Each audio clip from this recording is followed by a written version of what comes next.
Olá, boa tarde. Você acompanha agora notícias do Brasil e do mundo desta quarta-feira. A arrecadação de impostos do governo federal bateu recorde e é a maior em 22 anos. O resultado se refere ao período de janeiro a novembro deste ano. Os dados foram divulgados hoje pela Receita Federal. A arrecadação federal do mês de novembro chegou a 172 bilhões de reais, com alta real já corrigida pela inflação de 3,25% em relação a novembro de 2021. Segundo as informações divulgadas pela Receita Federal Brasileira, esse é o maior resultado para um mês de novembro desde 2013. Quando o governo arrecadou 191 bilhões e 400 milhões de reais. Segundo o fisco, o acréscimo observado no período pode ser explicado principalmente pelo crescimento dos recolhimentos de imposto de renda das pessoas jurídicas e contribuição social sobre o lucro líquido. Somente essas duas fontes geraram a arrecadação de 30 bilhões e 700 milhões de reais em novembro deste ano, registrando um crescimento real de 15,16%. Outro destaque para o mês foi a Receita Previdenciária, que teve a arrecadação de 45 bilhões e 800 milhões de reais, com um acréscimo real de 3,87%. E olha só, o Pix também bateu um novo recorde de transações diárias. O feito foi alcançado no último dia para o pagamento da segunda parcela do 13º salário. Pela primeira vez desde que foi criado, o Pix ultrapassou a marca de 100 milhões de movimentações em um dia. Segundo o Banco Central, foi um novo recorde de transações diárias. Essa marca foi atingida no mesmo dia em que venceu o prazo para o pagamento da segunda parcela do 13º salário.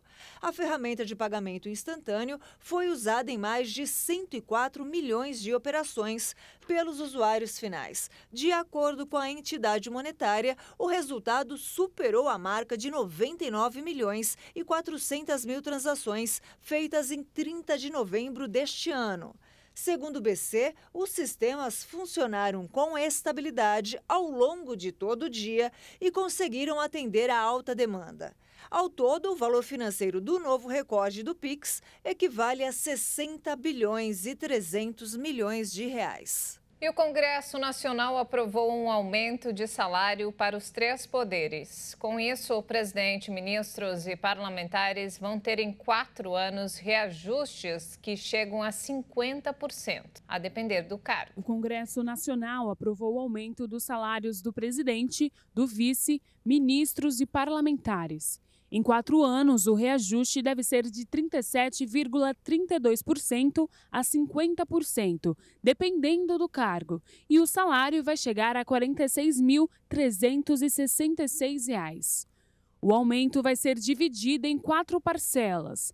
Na primeira, a partir de janeiro, o reajuste vai igualar os salários atuais de parlamentares, presidente, vice e ministros de Estado aos salários dos ministros do Supremo Tribunal Federal, que são de R$ 39.293.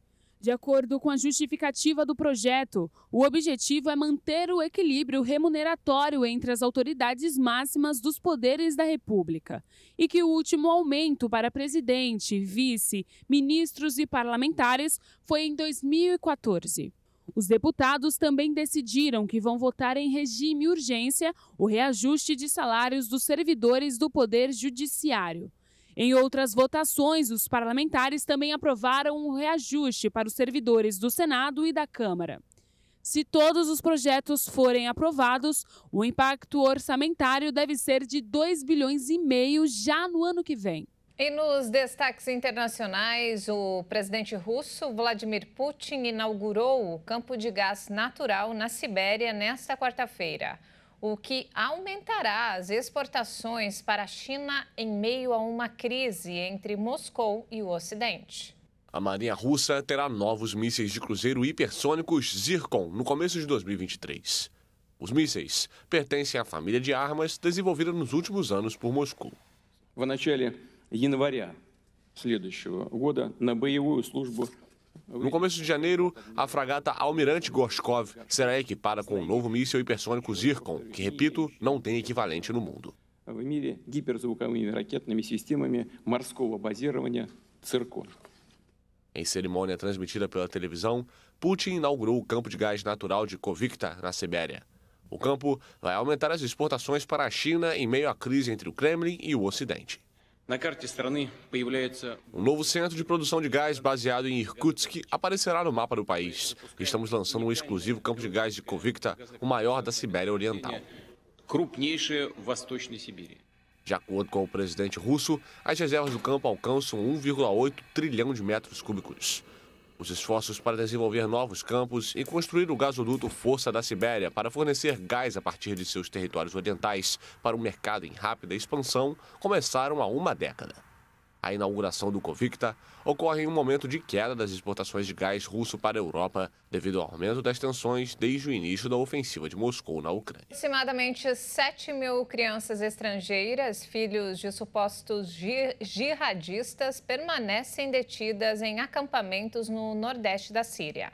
A ONG Save the Children alertou hoje para o risco de ataque e pediu repatriação. Os menores são filhos de supostos jihadistas e permanecem detidos em acampamentos no nordeste do país.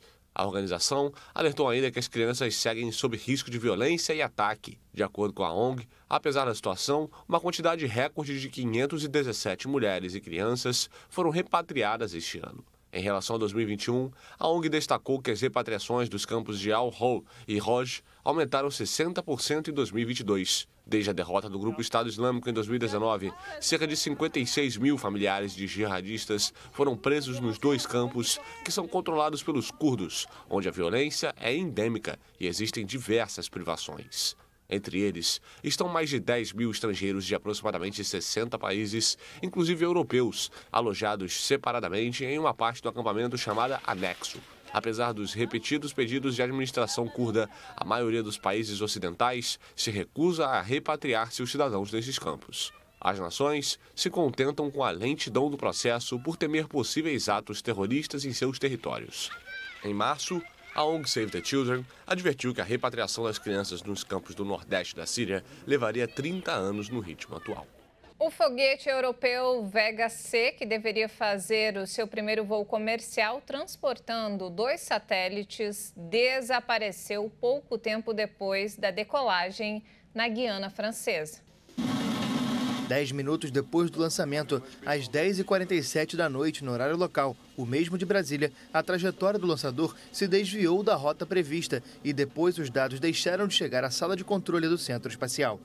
O foguete Vega C deveria colocar em órbita 2 satélites de observação construídos pela Airbus, que permitem criar imagens de qualquer ponto do globo várias vezes ao dia, com uma resolução de 30 centímetros. O evento de terça-feira foi planejado como o primeiro voo comercial do foguete, depois do primeiro lançamento em 13 de julho. Programado originalmente para 24 de novembro, o voo foi adiado por quase um mês por problemas em uma peça do lançamento. Esta nova falha é um grave revés para a Agência Espacial Europeia, responsável pelos programas de lançadores europeus, num contexto de acirrada competição global no setor, liderado pela empresa americana SpaceX. E não temos mais tempo, essa edição fica por aqui. Mais informações ao longo da nossa programação. Obrigado pela companhia e até mais.